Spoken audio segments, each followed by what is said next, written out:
Homiladorlikning oxirgi muddatlarida ayollar qiladigan asosiy top xatolar. Birinchisi, uzudiga tushib, hammasi yaxshi ekan deb qon tahlillari topshirmaslik yoki ginekologga ko'rinmaslik. Ko'pincha ayollarda ba'zi bir patologik holatlar boshlanishi uzudida ko'rinmasligi mumkin, lekin qon tahlili va ginekolog ko'rigida bu holatlar aniqlanishi mumkin. Ikkinchidan, homilaning harakatlariga e'tibor bermaslik. Agarda homilada juda ham ko'p qimirlash yoki ayniqsa kam qimirlashlar kuzatiladigan bo'lsa, shifokorga murojaat qilish kerak. Uchinchidan, shishlar kuzatilganda bu fiziologik holat deb o'ylash.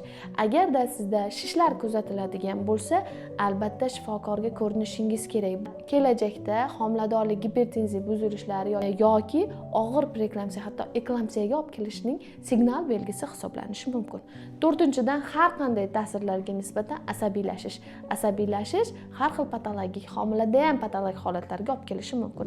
Beshinchidan, qachon tug'ruqxonaga murojaat qilishni bilmaslik.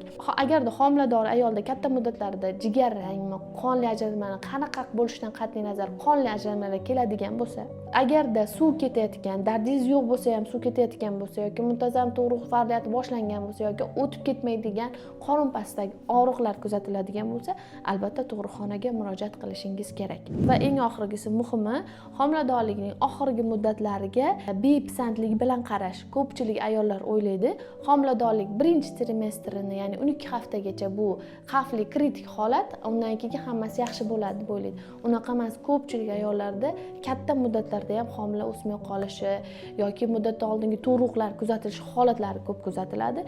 Shuning uchun har doim homiladorligingizda o'zingizni nazorat qilib boring. Bu videoni homilasi katta bo'lib, lekin shifokorga chiqmayotgan tanishingizga jo'natib qo'ying.